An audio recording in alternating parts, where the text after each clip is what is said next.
Dumadaan ngayon sa matinding pagsubok ang pamilya Marcos, ito nga ay matapos ibahagi ng may bahay ng Pangulo na si Liza Marcos na isinugod umano sa ospital si President Bongbong Marcos, matapos nga daw itong makaramdam ng paninikip ng dibdib at pagkahirap sa paghinga.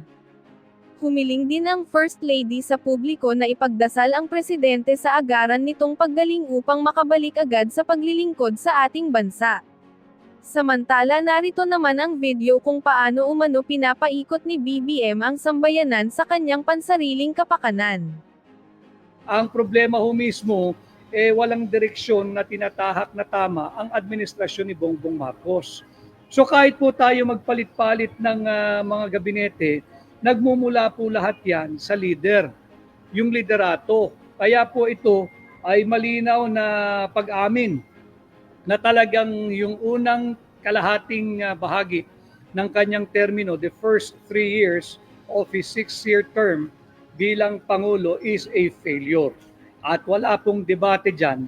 The fact that he asked for the courtesy resignation of all his cabinet secretaries, it's an open admission that he failed us, the Filipino people who voted for him generously way back in 2022. Ito'y malaking pag-amin nang hindi siya umaamin.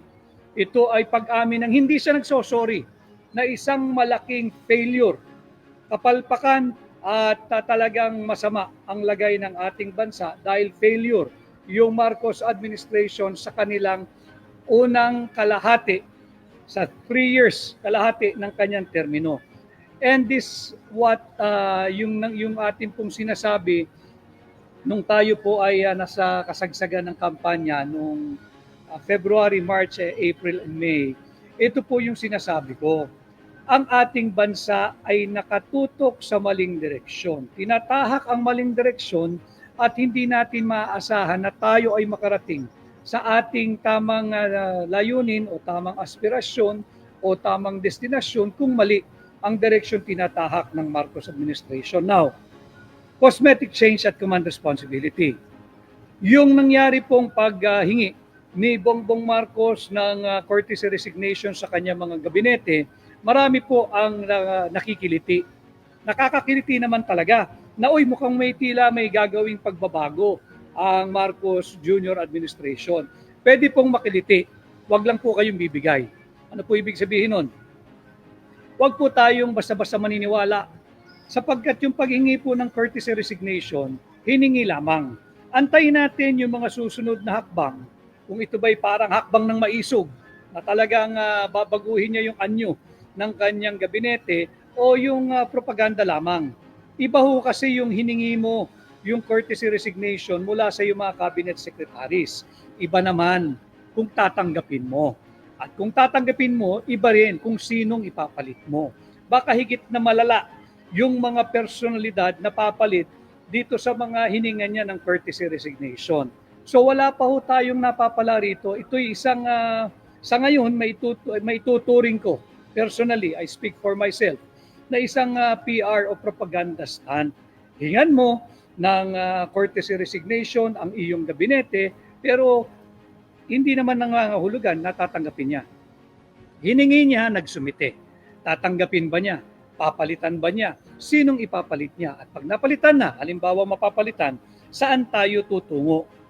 3 years from pagsimula ng kanyang second half ng kanyang termino sa July 1 of 2025. And again, cosmetic change lang po ito. Wala pong malalim na mapapala ang pagpalit ng gabinete. Bakit kanyo? 2 taon na lang ho, 2 budget cycle na lang ang dadaanan ni Bongbong Marcos. Yung budget for 2026 at yung budget for 2027. There is nothing much that he can do sa 2026 and 2027. Bakit? Yung 2028 to, yung incoming administration na po ang gagawa niyan, ang uhubog niyan, ang uuhulma niyan, ang magbibigay ng direksyon kung saan tayo patungo. Yung 2029 budget. So wala na kung gaano magagawa yan. Yung 2026 budget, bantayan natin. Baka naman yan siksik-liglig umaapaw at hitik sa akap at AYICS pa rin. Kagaya rin po ng ating sinabi, hindi po talaga viable yung AKAP at yung AYICS. Hindi po yan ang tugon sa masamang estado ng ating ekonomiya.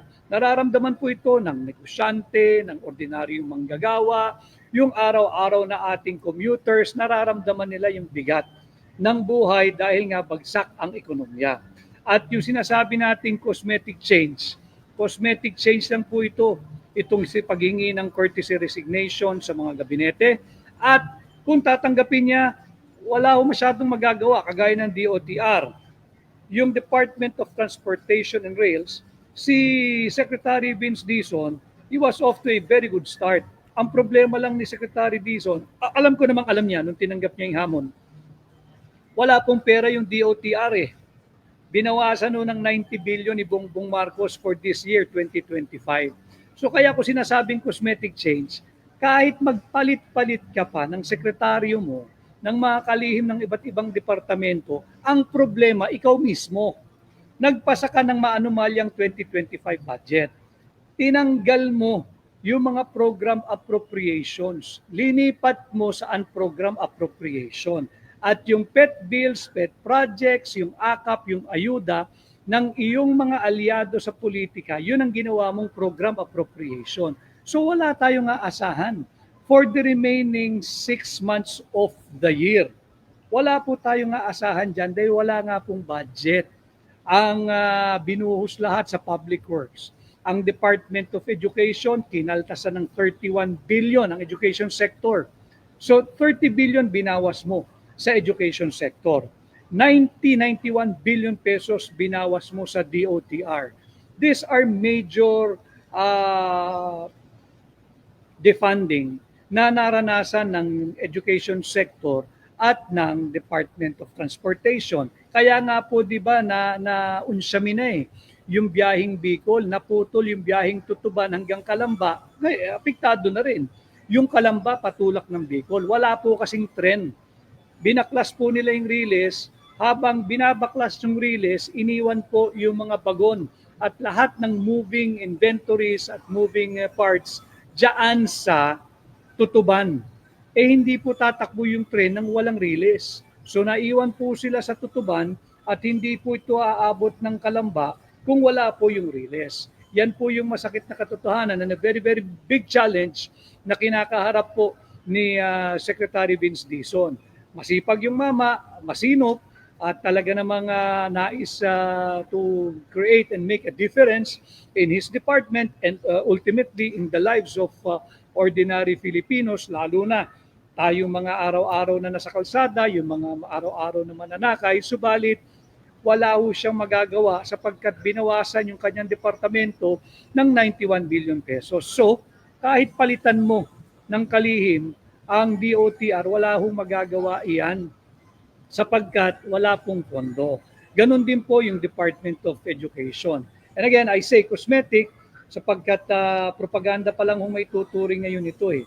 Humingi ka ng courtesy resignation, nagsusumite na isa-isa yung iyong gabinete pero walang katiyakan kung ito ba'y tatanggapin mo. At pag tatanggapin mo, wala rin katiyakan kung mabuti ba yung papalit mong gabinete doon sa lilisanin ng kung sino mang sekretaryo mo na magbibitiw na tatanggapin mo yung courtesy resignation. And again, kung gusto mo ng tulay na reforma, cosmetic change lamang po ito. Babalik tayo sa basic premise. Kung talagang gusto mong baguhin ang direksyon ng ating bansa, iuwi mo si Tatay Digong. Doon tayo magsisimula.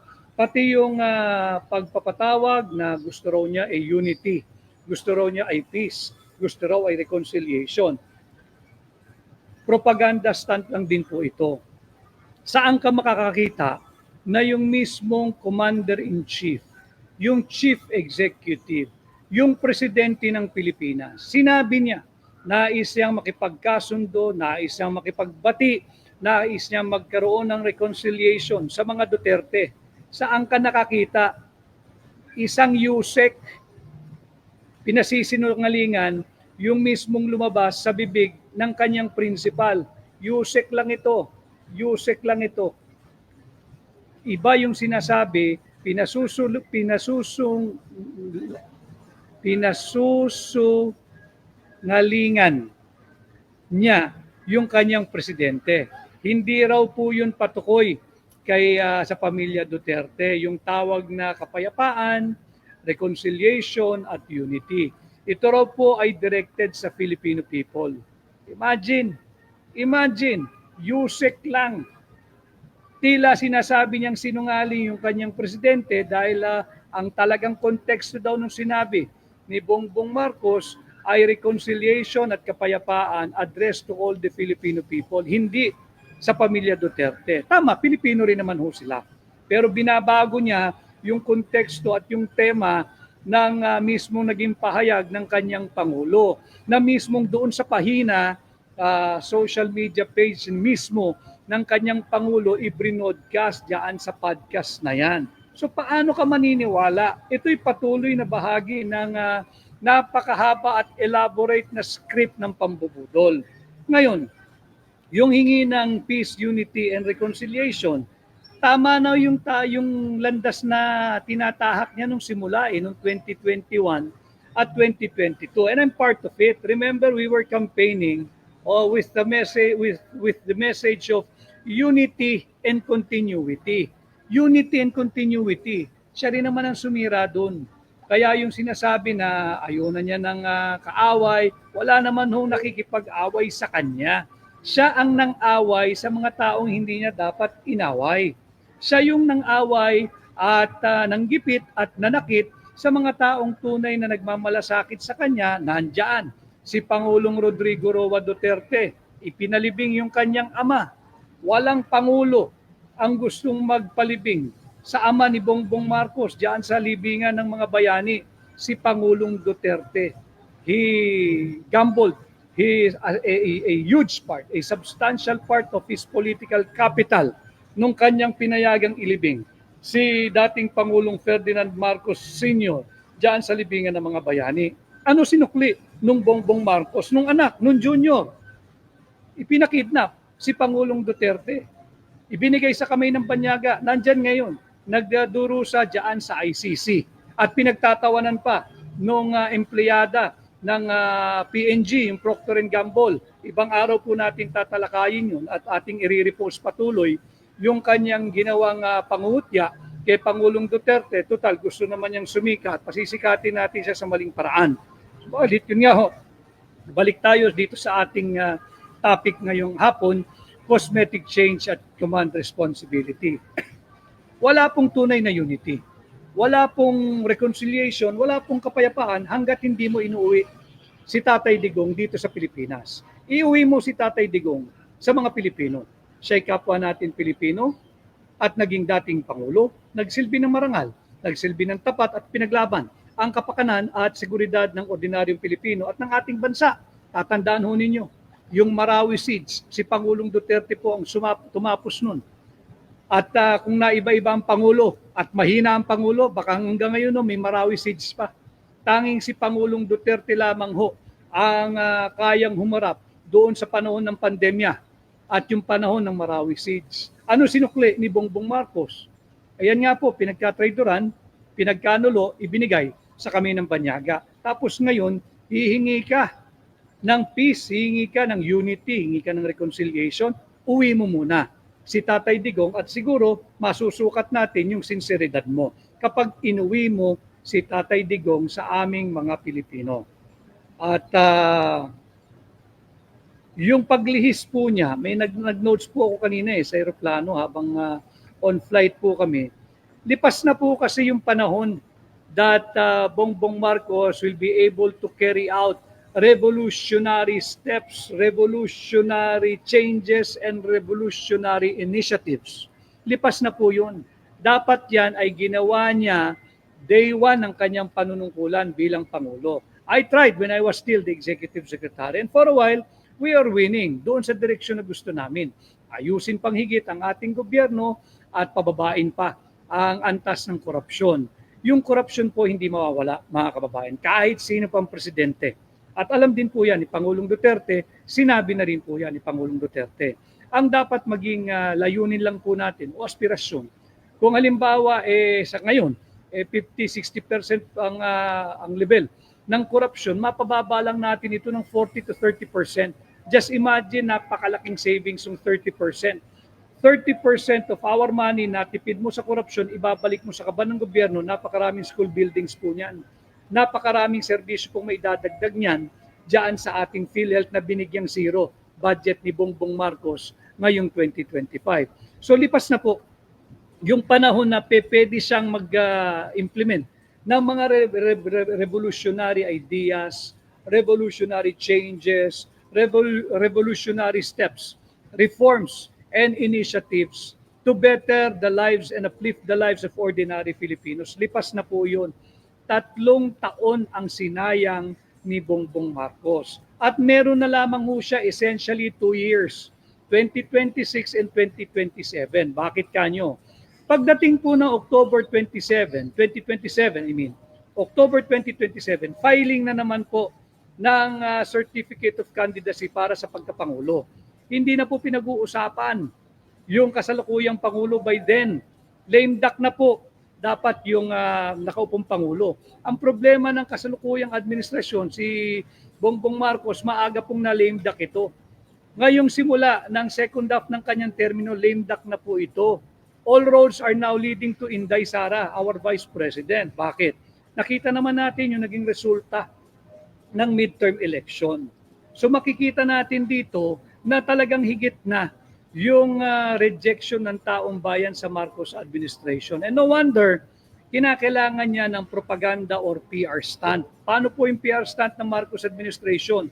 Hingin mo yung courtesy resignation ng lahat ng iyong cabinet secretaries. Yan po yung first step. Pero uulitin ko, maaari po kayong kiligin, wag lang po kayong bibigay.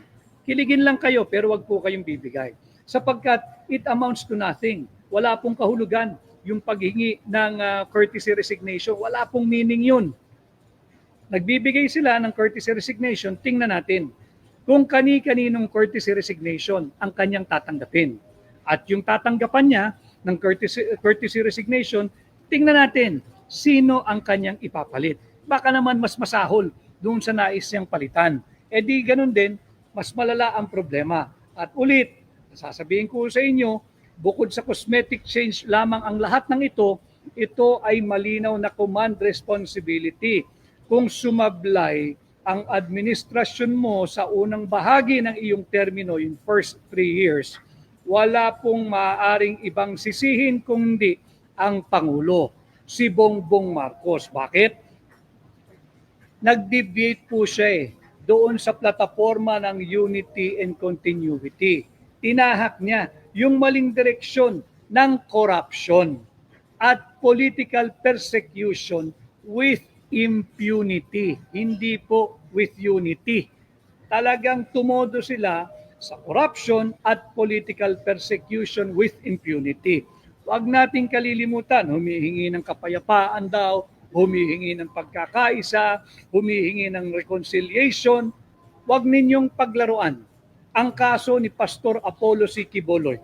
Huwag ninyong paglaruan. Hayaan ninyong gumulong ng patas yung hustisya sa kaso niya. Wala pong kaso si Pastor Quiboloy kagaya ng binibintang ninyo. Bakit hanggang ngayon ay hindi maaksyonan yung kanyang petition for bail? Nagkabuhol-buhol na po yung pagsisinungaling ng witness ng prosecution. Hanggang ngayon, hindi po maaksyonan yung kaso ni Pastor Apollo Quiboloy. I know it's an equal and independent branch of government, yung judiciary. But ako naniniwala, magiging maisog yung presiding judge dyan at kanyang magbibigay pa siya ng ayon sa ebidensyang naisumiti o hindi naisumiti ng prosecution.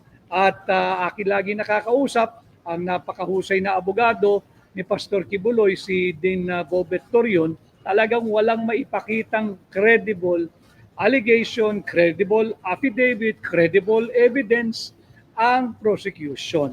Kanya, tingnan natin, humihingi ka ng peace, unity, reconciliation, marami po munang dadaan ng pagsubok para masukat natin yung sinseridad ni Bongbong Marcos. kung dapat bang pansinin at bigyang pagpapahalaga itong hinihingi niyang courtesy resignation na sabi ko po dito sa aking pahinang Tinig Maisog, cosmetic change lamang po iyan. Sapagkat yung unity, peace and reconciliation, it's a two-way street. Hindi yan pagka hiningi mo, ibibigay sa iyo at agad-agad makukuha mo. Kailangan din maipakita mo, pag humihingi ka ng unity, reconciliation at peace, maipakita mo yung sinseridad mo. Meron ka ba nun? Balik mo si Tatay Digong. Baka sakali, pahiramin ka ng sambayan ng Pilipino ng tiwala. Huwag ninyong paglaruan at babuyin ang legal na proseso sa kaso ni Pastor Apollo C. Quiboloy. Hayaan ninyong gumulong ng patas ang gulong ng hustisya at siya'y mabigyan ng piyansa sapagkat wala naman talagang kaso si Pastor Apollo Quiboloy. Ito ho yung mga pwede nating gawing panukat pagdating sa sinseridad ng pahayag ni Bongbong Marcos na nais na niya ng pagkakaisa, kapayapaan at reconciliation. And of course, ibalik mo si Tatay Digong sa aming mga Pilipino. Pangapat, meron na nga lang hong limitadong budget cycle ang Marcos administration. Yung 2026, tingnan ho natin, paano ka magkakaroon ng another budget process nang nakabinbin pa ho yung ating demanda to declare the 2025 national budget unconstitutional. Huwag nating kalilimutan yun. Nakialam sila eh. Marami pong makakating kamay sa Malacanang ang nakialam dito sa 2025 budget. Saan kayo nakakita? Blanco yung Bicameral Conference Committee report, 28 line items blanco. Pagdating sa Malacanang, masusi raw nilang pinag-aaralan na wala lahat ng blanco. Tanong, sino ang nagpuna? Sino ang nagpuno ng mga blanco? Ang legislative branch ba o ang executive? Kung legislative department, sino sa kanila? Sapagkat hindi po ibinalik yan sa mga mambabatas. Meron pong grupo na makakatiang kamay na linagyan ng halaga yung mga blanco dyan sa Bicameral Conference Committee report. Ngayon, tila nadulas na naman at talagang pagsisinungaling ay mauhuli mo sa bibig mismo ng tao, nagpahayag ang Malacanang na sinabi daw ni Bongbong Marcos na nais niyang umupo at maging aktibo sa Bicameral Conference Committee na gagawin dito sa 2020 for the 2026 national budget. Naiintindihan kaya ng Malacanang yung sinasabi nila? Ang Pangulo ng Pilipinas magiging bahagi ng Bicameral Conference Committee.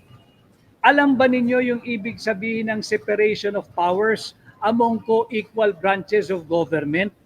Ang Bicameral Conference Committee, meron pong pulutong na nanggagaling sa Senado, may pulutong na nanggagaling sa House of Representatives. Ito po ay purely, exclusively a legislative department affairs. Ito po ito, yung pagbabalangkas nila ron, sabihin mo ng horse trading, pagpapalit ng amount, ito po ay event o affair exclusively for the members of the House of Representatives and the Senate. Anong sinasabi ng Malacanang through the DBM Secretary na gustong mag-hands-on ni Bongbong Marcos sa Bicameral Conference Committee deliberation? Bawal po iyon. Yan ay panghihimasok sa isang independent and co-equal branch of government. Wala pong pakialam ang executive department doon. At hindi po siya dapat umupo doon sa Bicameral Conference Committee report. Kanya tama yung yung naging topic ko kahapon ng third floor studio na seemingly meron tayong on-the-job training na presidente. Pagkatapos ng pahayag na yan, naglabas naman ngayon asking for the courtesy resignation of all the members of his cabinet. Hindi po magagamot ng courtesy resignation ang incompetence na nararamdaman ng Pilipino at nasaksiyan ng Pilipino sa loob ng unang 3 taon ng iyong administrasyon. Kahit sino po ang ilagay mo riyan, kung walang malinaw na roadmap, saan ba tayo papunta? For the remainder of your 3-year term, wala na po tayong 3 taon, sorry. For the remainder of your 6-year term, yung 3 taon, wala na po tayong patutunguhang malinaw. Kaya lagi kong sinasabi sa ating title po ngayon, cosmetic change at command responsibility lang yan. Kaya ko po sinasabi, balik tanaw po tayo, makwento ko lang sa inyo. Nung kami po ay nanalo sa tulong ninyo noong 2022, sinabi ko sa kanya, ay i-share ko lang sa kanya.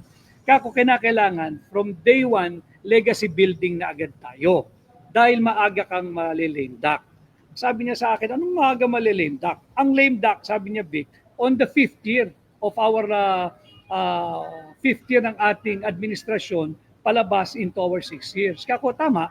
Pero ang ibig kong sabihin, Mr. President, kako, on the 3rd year after the midterm, lame duck ka na in a sense na all roads will lead to Vice President Inday Sara Duterte. Bakit kanyo? Mas malaki ho yung boto ni Vice President Inday Sara Duterte kesa kay Bongbong Marcos. At pagkatapos ng midterm, normal po sa lahat ng nakapaloob sa political structure, appointed man sila or elected, magpapacheck po yan unahan dyan sa putative or incoming or perceived or yung perceived incoming president. And ang usapan po namin ay noong 2022. Wala namang iba na perceived incoming president after 6 years. Way back in 2022, kung hindi si Vice President Inday Sara Duterte. Bakit kanyo? Meron pong 32 million votes yan in her belt. Ngayon, nakakatatlong taon na, kalahati na yung kanilang termino. Sino ho ang perceived incoming president? Walang iba pa rin, kundi si Vice President Inday Sara Duterte. Kanya nga po, yung alok na unity, peace at reconciliation, pambubudol po iyan. Tuloy po yung impeachment Dahil gusto nila to frustrate the will of the majority of the people, kanila pong pipiliting patirin, tisurin si Vice President Inday Sara Duterte on mere technicality with the use of, unlawful use of the process of impeachment. Alam naman natin yan na kaya lang naman nila ginagawa yan, hindi nila kayang talunin sa isang halalan, sa isang malaya at totoong eleksyon. George Garcia, basta totoong eleksyon, wala hong tatalo kay Vice President Inday Sara Duterte. Yan ang katotohanan. Kanya hindi po totoo yung sinasabing gusto'y makipagbati, gusto'y kapayapaan, gusto'y pagkakaisa. Withdrawin ninyo yung impeachment complaint laban kay Vice President Inday Sara Duterte. Waste of taxpayers' money yan. Waste of taxpayers' money. Wala na pong pera ang Pilipino. Lubog po tayo sa utang. Ang daming proyekto na tinanggalan ng pondo ni Bongbong Marcos, yung DOTR, yung education sector, yung pension for military and other uniformed personnel, pinagbabawasan po yan 80 billion yung pension for military and uniformed personnel. 90 billion sa DOTR. 31 billion doon po sa education sector at 100% tinanggal sa PhilHealth. Tapos itutuloy mo yung impeachment. Ngayon, ang drama mo, nag-aalok ka ng kapayapaan, ng pagkakaisa, ng reconciliation. Pambubudol po yun. Kaya kagaya po nung sinabi ko kanina, yung mga propaganda stunt at nagiging pahayag ng Malacanang, maaari po kayong makiliti kung gusto nyo makiliti. Itong seemingly revamp ng gabinete, na hiningi yung courtesy resignation ng mga gabinete, maaari po kayong makiliti. Huwag lang po kayong bibigay. Huwag po kayong bibigay. Pakiliti lang kayo. Pero wag po kayong bibigay sapagkat wala pong meaning yan. Wala pong meaning yan. Maging marahan kayo, maging mahinahon kayo, isipin ninyong mabuti. Ano na ba nangyari nung sinabi niya na hinihingi niya yung courtesy resignation ng kanyang mga gabinete? Wala. Hiningi lang niya. At yung pag-amin niya na talagang he failed the Filipino people. O tama yun. Pero command responsibility po yun. Ang pinag-resign mo, yung alter ego mo, ang may diferensya ikaw Pinasa mo yung illegal, unconstitutional, invalid, unlawful, immoral 2025 national budget. Pinayagan mo na higit na malaki yung budgetary allocation for Department of Public Works and Highways. Paglabag yan sa ating saligang batas, Article 14, Section 5. Article 14, Section 5. Malinaw po dyan na yung education sector ang dapat pinakamalaking budgetary allocation and priority ng pamahalaan. Hindi po binigay ni Bongbong Marcos yan. Binigay po niya sa DPWH. Tapos, masaklap, binawasan pa ng 31 billion pesos ang education sector. So hindi po totoo yun eh. Yung kanyang alok na kapayapaan, pagkakaisa at yung reconciliation. Iuwi mo si Tatay Digong, number 1. Number 2, pakawalan mo. Huwag niyong pakialaman, hayaan niyo makapagpiyansa ng tama si Pastor Apollo Kibuloy. Wala namang kaso yung tao. Pangatlo, itigil mo yung political persecution, yung pahiring-hiring sa Kongreso sa mga vloggers at sinusupil yung kanilang karapatang malayang makapagpahayag at yung sa hakbang ng maisog, sino makakalimot niyan? Bawal ang magrally ng payapa. Kailan pa? Marshalo ba tayo ngayon? Tapos ngayong naiipit, talo yung iyong, they suffered a real debacle ngayong midterm election, sasabihin mo magkaisa tayo, kapayapaan, reconciliation, unity, ay wag po tayo maniwala ron. At of course, ipakita mo na pwede kang pagkatiwalaan, i-withdraw yung impeachment complaint laban kay Vice President Inday Sara Duterte. At kung meron man dapat mag-resign, hingin mo rin yung resignation ng, sa bagay hindi na kailangan, matatapos na po yung 19th Congress. Tingnan natin kung sino yung magiging bagong pamunuan ng 20th Congress, specifically pagdating po sa House of Representatives. Pag-usapan natin yan. Kung talagang sincero si Bongbong Marcos at hindi lamang ito cosmetic change, dapat ipakita niya, ilipat niya yung kanyang tiwala at kumpiyansa sa ibang tao pagdating sa usapin ng liderato ng House of Representatives. Kung talagang sincero siya sa kanyang panawagan na magkaisa tayo para sa bansa, alam ninyo, Ginoong Pangulo, lahat ng Pilipino gustong umasenso ang Pilipinas. Nakakalungkot, after 3 years, mukhang ngayon mo lang na-realize at ikaw yung huling naka-realize na ito ang gusto ng mamamayang Pilipino. Pagkatapos niyong maglaro ng 3 taon, sasabihin mo nagsalita na ang mamamayang Pilipino, pagod na sa politika. Pagod na talaga sa politika, kaya nga ang tema natin ng 2021-2022, di ba? Unity at continuity. At tinanggap naman ng tao yung messaging na yan kasi ayaw nga nila ng politika coming from, lagay lang natin sa tamang konteksto, coming from a pandemic economy. Pandemya pa po nun eh. Ang gusto ng tao, negosyo, trabaho, hanap buhay, at makaahon tayo doon sa dilubyong dulot ng pandemya. Hindi lang naman Pilipinas, kundi buong mundo. Kanya, yinapos, yinakap, hinawakan, pinaniwalaan yung mensahe ng unity at continuity. Anong nangyari nung naupo na? Unang 3 buwan lamang, pagkatapos nun, anong landas ang tinahak? Corruption and political persecution with impunity. Now, sasabihin ninyo, pahingi naman ng unity, pahingi naman ng kapayapaan, pahingi naman ng reconciliation.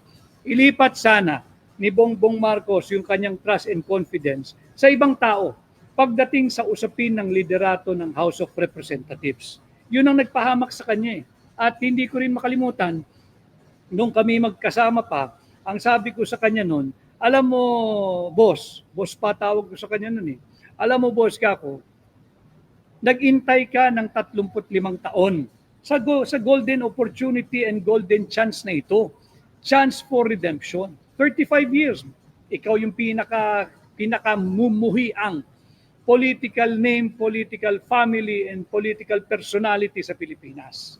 Nag-intay ka ng 35 years. You've endured all the nasty things, true, semi-true, untrue na ibinintang sa iyo at sa iyong pamilya. Ininda mo yan. Pero nagtsaga ka, nagpasensya ka, after 35 years naging Pangulo ka. Di ko makalimutan ang sabi ko sa kanya noon. Wag na wag mong hayaang merong umangkas dito sa iyong matyagang pag-iintay na maging Pangulo ka ng Pilipinas. Legacy building tayo from day 1 up to the very last day, last minute of the last day in office mo pagdating ng 2028. Yung mga nais maging Pangulo pagkatapos mo, hayaan mo sila magdildil ng asin kagaya ng pagdidildil mo ng asin sa loob ng 35 years. Let them chart their own political destiny. Huwag mo nang ipigibak yung mga yan sa'yo. Ang gawin mo, maglingkod tayo ng maayos sa mga Pilipino. Ang nangyari ho, hindi lang niya pinigibak, pina-hijack niya yung kanyang presidency. At sa pag-hijack ng presidency niya, pinakidnap din si Pangulong Duterte. At yan ngayon nariyaan sa dahig. Nagdurusa dahil lamang sa pagmamahal niya sa Pilipino, linabanan ng illegal na droga. Kaya nasaan yung sinseridad na unity, reconciliation, peace, pagkakaisa, nasaan? At wala nga pong epekto itong panawagan niya sa kanyang mga gabinete, yung paghingi niya ng courtesy resignation. Uulitin ko ho, wala pong kahulugan yan. PR stunt lamang po yan. Propaganda stunt lamang po yan meant to shore up yung kanyang pasadsad ng pasadsad na approval, trust, and acceptance rating. Yan lang po ang tanging layunin yan. Bantayan po ninyo yung mga kaganapan sa mga darating na araw. Wala pong meaning yan. And besides, hindi po kasalanan ng per department, hindi po kasalanan ng mga cabinet secretary. Command responsibility po yan. Pagka mali at palpak ang namumuno, natural. Ano nga asahan mo sa kabinete mo? Kung mediocre yung kanilang principal, natural. Paano magtatrabaho ng masinop at matiwasay at tapat ang iyong mga cabinet secretaries? Hindi naman lahat. Meron dyan, mangilan-ngilan. Mahusay na nagtatrabaho at may pagmamahal sa bansa at sa kapwa Pilipino. Pero itong ginawa niya na paghingi po ng courtesy resignation, wala po yan. At sukatin din natin yung kanyang paghingi ng panawagang unity, peace at reconciliation. Siguro simulan natin ito by yung Pangulo, si Bongbong Marcos, magpakita ng kababaang loob. Yung humility, hindi kahambugan. Humility, by exhibiting humility. Sa paanong pamamaraan? Lumabas ka na walang prompter, walang script na binabasa, hindi rehearse. Makipag-usap ka ng diretsyo sa sambayan ng Pilipino. Walang script, walang prompter. Yung nasa puso mo, ipakita mo yung humility. Humingi ka ng kapatawaran na linigaw mo kami sa unang 3 taon ng bahagi ng iyong termino. At doon natin masusukat yung humility mo. At habang ginagawa mo yan, ilahad mo sa mamamayang Pilipino yung roadmap mo for the next 3 years of your 6-year term. Saan ba kami papunta? Saan mo ba kami dinatahak? Saan mo ba kami dinadala? And commit to every Filipino, lalo na sa kabataang Pilipino, na hindi tayo papasok sa anumang armadong digmaan o armadong sigalot dahil lamang sa susog at impluensya ng ating matagal ng banyagang alyado na Estados Unidos. I-commit mo yan. Hindi natin kailangan ng gera. Hindi natin kinakailangan ng armadong digmaan. Commit that to the Filipino people and maybe we will be able to lend you, again, our trust and confidence. But pag wala itong ganitong diretsyong pakikipag-ugnayan, yung wala yung pagpapakita ng kababaang loob, yung iyong sinseridad, di ho kami maniniwala sa inyo. And most importantly, i-commit mo na independent ang ating foreign policy, hindi ka isang puppet na sunod-sunuran sa ating matagal ng alyadong Estados Unidos. At akala ho ng iba, madaling magsalita ng ganito, mahirap po sapagkat napaka-powerful ng Estados Unidos.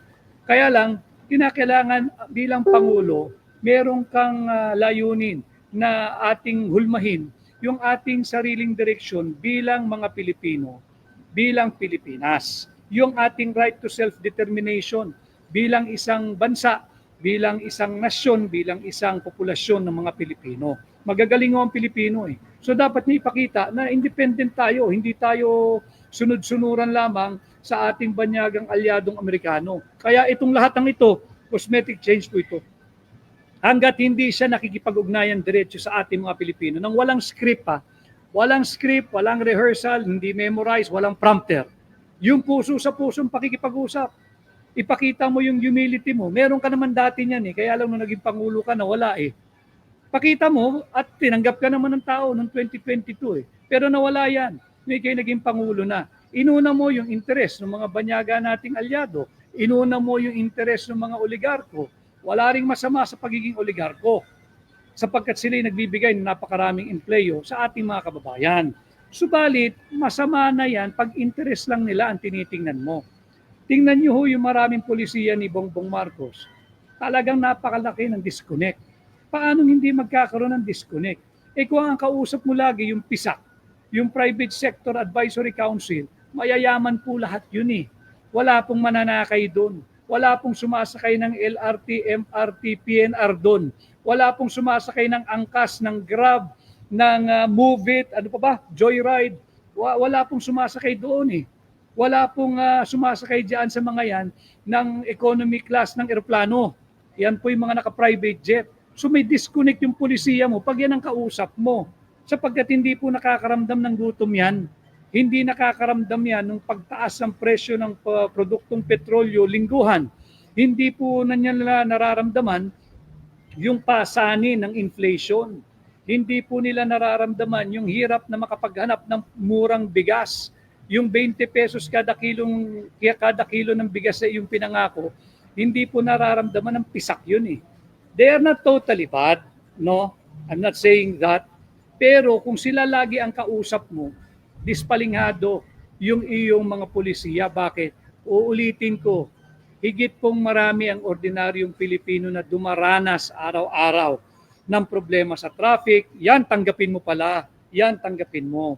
Yung resignation ng chairman ng MMDA, matagal mo na dapat tinanggal yan. Tingnan natin, dito natin masusukat mga kababayan. Tingnan natin kung tatanggapin niya yung resignation ng chairman ng MMDA. 3 taon ka na riyan sa pwesto, Ginoong Pangulong Marcos. Hindi mo rin kasi nararamdaman. Kaya nga sabi ko sa iyo, kausapin mo yung ordinaryong tao. Tanungin mo sa kanila kung bumuti yung lagay ng trapiko sa loob ng iyong administrasyon 3 taon na. Palitan mo yung chairman ng MMDA. Diyan natin masusukat yung sinseridad mo.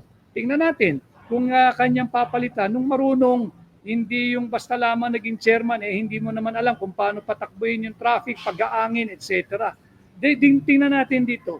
At yun nga ilipat mo din yung iyong kumpiyansa, pananalig at tiwala pagdating diyan sa liderato ng House of Representatives sa incoming 20th Congress. Palitan mo yung chairmanship ng appropriation. Wala naman na si Stella Kimbo, yung nagsabing wala raw blanco sa Bicameral Conference Committee report. Baka naman isoli nyo rin kay Saldico yung chairmanship ng appropriations. Tingnan natin yung chairman ng accounts ng House of Representatives sapagkat dito natin masusukat kung ito'y patuloy at malamang patuloy ito sa script nila ng pambubudol sa Pilipino. Palitan mo, nandyan si Sid Ungab, gawin mong chairman ng appropriations kung talagang totoo na nais mo ng pagbabago. Si chairman na gawin mong chairman, si Congressman Sid Ungab ng 3rd District ng Davao. Ito'y nakapakabalansyadong tao, tapat at marunong magpatakbo ng appropriations. Subok ito at hindi makatake kamay nito, hindi magnanakaw ito. Diyan natin makikita, masusukat natin yan. Palitan mo yung Speaker of the House sapagkat nakikita naman natin, iba yung sinasabi ng Bongbong Marcos, iba yung sinusulong ng Speaker of the House. So para walang conflict, kagaya rin ng USEC mo na sinabi mo gusto mo na ng kapayapaan at reconciliation sa mga Duterte at pinasinungalingan naman ng USEC mo. USEC lang ito kina-counterman, overturn yung naging direct message mismo ng kanyang principal. So dito natin masusukat yung sinseridad ng kaakibat nitong naging pahayag na resignation ng mga cabinet members at dahil nga ito ay command responsibility. Ipakita mo yung malinaw na roadmap. Saan ba tayo tutungo? Wala na nga tayong pinuntahan nung unang 3 taon ng termino mo, 6 na taon Pakita mo sa amin, anong roadmap mo? For beginning July 1, 2025 hanggang June 30 noon of 2028, anong roadmap mo? Kahit palitan mo, kahit tagpasin mo lahat ng ulo ng mga head of office mo, kung wala kang malinaw na roadmap, walang patutunguhan ang administrasyon mo. Bukod dyan, palakasin mo ang Armed Forces of the Philippines at ang Philippine National Police. Sa paanong pamamaraan? You have to insulate these two institutions from politics. Stop politicizing the Armed Forces of the Philippines. How? Respetuhin mo yung Board of Generals pagdating sa selection, sa placement and promotion ng mga opisyal. Kinakailangan palakasin mo yung sistema ng meritocracy. Hindi ito punong-puno ng pamumulitika. Ganon din pagdating sa Philippine National Police, yung ating pambansang pulisya, na ang kanilang mandato ay to serve and to protect.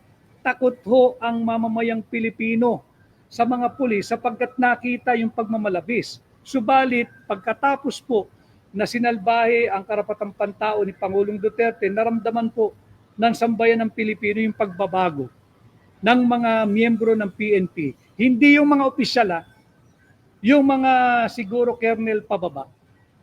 Higit po silang, parang sila yung hiyang-hiya sa ginawa ng mga opisyal nila. Napakababait po nila sa Pilipino. Ito, personal ko nararamdaman ito. Saan man ako magpunta, nawala ho yung maling angas, yung arrogance, yung gaspang, bago po sinalbahis Pangulong Duterte, bago po pumalag ang sambayan ng Pilipino worldwide, ipinakita yung disgusto sa ginawang pagmamalabis kay Pangulong Duterte. Hiyang-hiya po yung ating mga pambansang miyembro ng pambansang pulisya. Dahil may pamilya din po yan eh. At alam nila pag uwi nila, naririnig nila yung totoong sentimiento ng mamamayang Pilipino. Kaya ito, tingnan natin, professionalize the AFP and the PNP. Kung talagang sincero ka, professionalize the AFP and the PNP, respect the Board of Generals when it comes to the selection, the placement, and the promotion of officers sa AFP. Respect yung board din, yung ng PNP, yung pagpili ng promotion at yung mga nagiging general, hindi yung kung sinong malakas kung kanino, yun ang magiging general at yun ang magiging chief PNP. Bansa naman, sana maisip mo yan, bansa naman. Huwag na yung pang sarili ninyo, sobra-sobra na kayo eh. Sobra-sobra na kayo. Kung pinansyal at material, higit pa kayo sa sobra. Higit pa kayo sa sobra. Yung mga ordinaryong Pilipino naman. At yun nga, palakasin ninyo yung AFP at PNP. Insulate niyo sa politika. Ikaw, wala ka na, naging presidente ka na eh. Dapat legacy building ka na. Kaya lang, dapat from day one, legacy administration dapat ang iyong naging pananaw. Yun ang ating layunin. To be fair to him, yun po yung aming layunin. Kanya lang, nakinig sa iba. Yan ang nangyayari ngayon.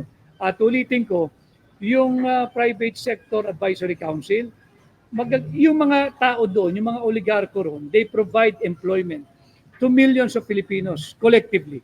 Saludo tayo sa kanila, respetado natin sila. Pero kung sila lang lagi ang kausap mo, hindi po nakakaramdam ng traffic yan. Hindi sumasakay ng bus yan. Hindi sumasakay ng pump boat yan. Hindi nagfe-ferry ride yan. Hindi nagta-tricycle yan. Walang Grab, walang angkas, walang Move It, walang Joyride, kung ano pa. Hindi sumasakay ng economy yan pagdating sa eroplano. Business class yan, first class, or private jet. Kanya yung pinapayo sa iyo niyan, kaya yung salita rin ninyo may disconnect sapagkat hindi nila nararamdaman yung araw-araw na pinagdadaanan ng ordinaryong Pilipino. Yung murang bigas lang, 3 taon ka na dyan, walang maipakitang murang bigas. At ito ay hindi programa ng administrasyon mo. Ito ay kaakibat ang pera naming mga Pilipino. Bakit? Subsidize yan eh. Yung 35 pesos na pinakamura kada kilo ng bigas, ibinibenta mga kababayan ng 20 sa select places, sa select provinces or cities at limited lamang. At selected lamang yung maaring bumili at bentahan. No? So, hindi po yan legacy ng Bongbong Marcos administration. Pera natin yan eh. Sino pupuno nung 15 pesos na diferensya from 35 to 20? Hindi naman nila babayaran yan ang sarili nilang pera. Pera po natin yan. Iuutang na naman yan. So lahat ito Kagaya ng ating title, cosmetic change lamang po yan. Yung from 35 to 20, cosmetic, para lang pong makeup yan, kolorete, para matakpan yung mga, anong tawag doon,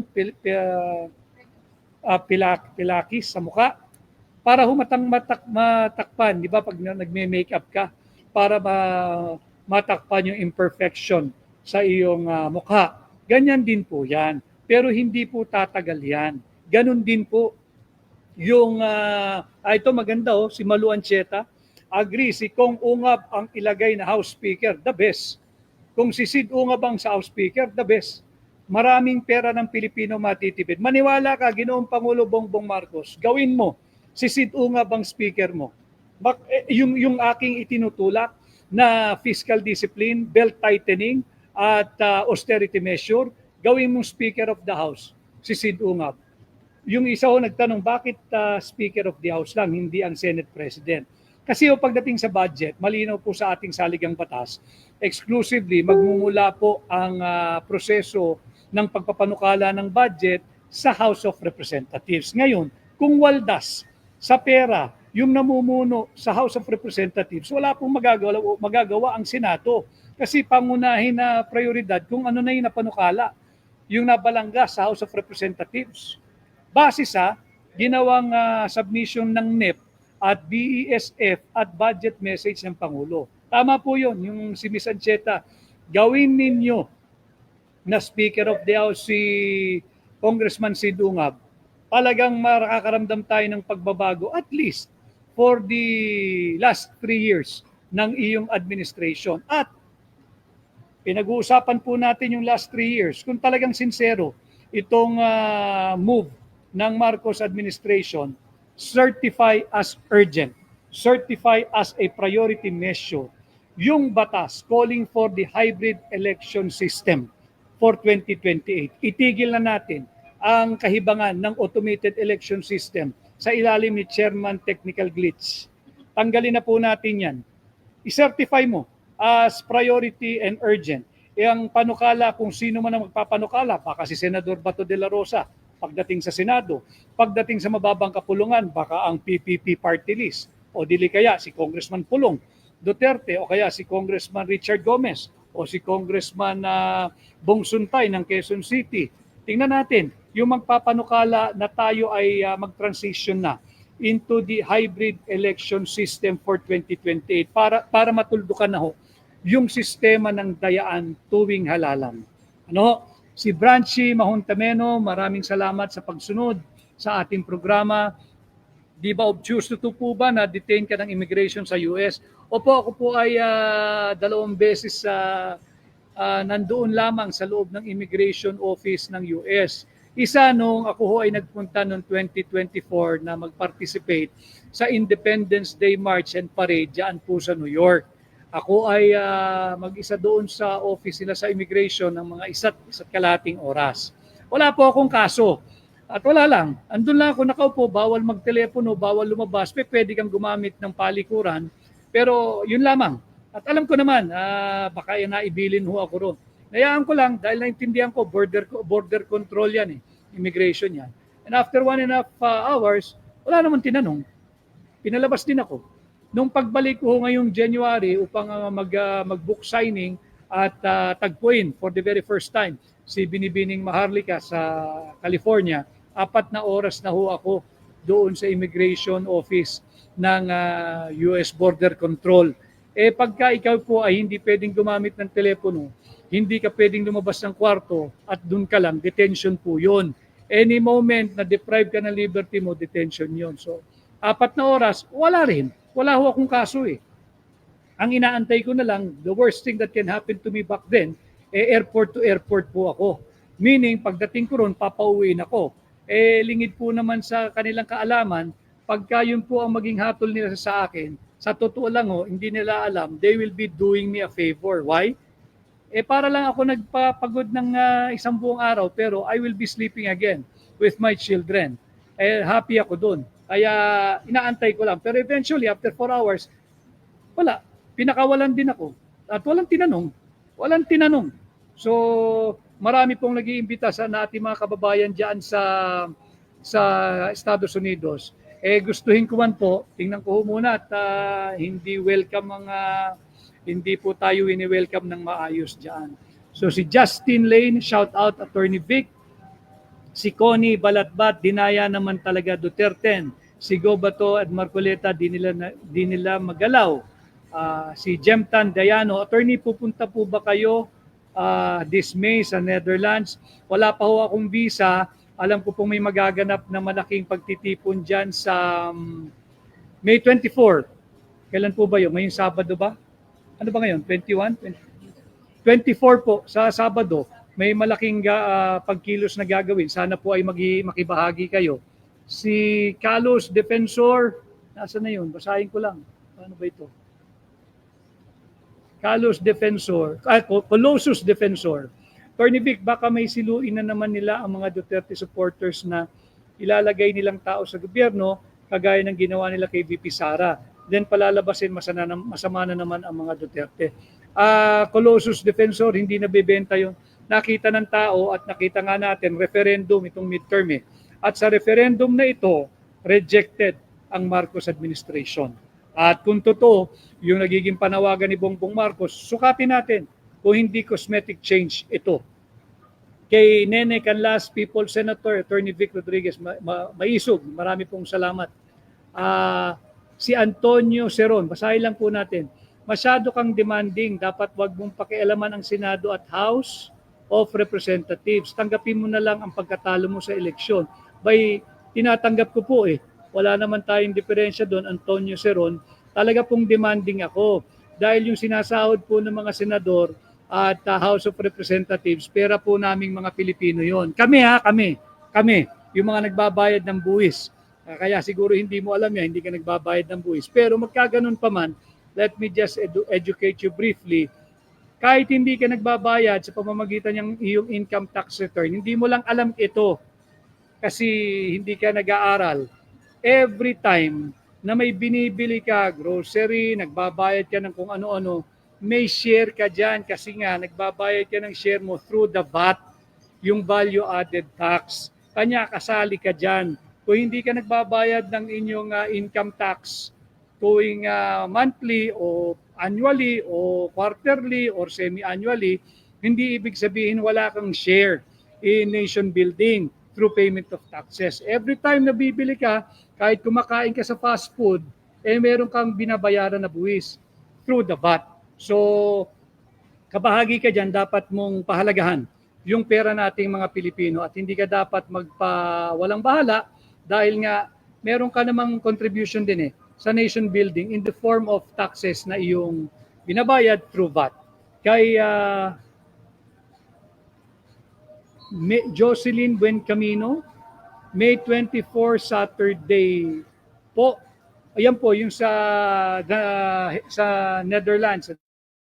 Po akong visa So hindi po ako makakadalo sa May 24 pero ako po yung nagpahatid na ng video message. Ang May 24 po ay yung Grand Solidarity Get Together, yung mga Pilipino po na nandyan sa Europa, Unite for Duterte, isang lahi, isang diwa. Ito ang non-negotiable condition na hingin natin o proof of sincerity kay Bongbong Marcos.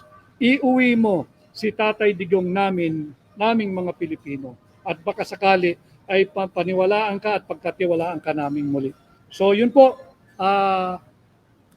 wag tayong bibigay, maaari po kayong makiliti dito sa mga pronouncement ng Malacanang, ang mga tila cosmetic change, pero wag po kayong bibigay sapagkat yan po ay command responsibility. Kung sino po ang pinuno, kung nagkamali-mali yung kanyang mga tauhan, dahil po yan ay mahina ang namumuno at sa pagkakamali ng pinuno. Kanya ulitin ko, maaari po kayong makiliti, wala lang pong bibigay. Muli ho, maraming salamat sa pagsama ninyo.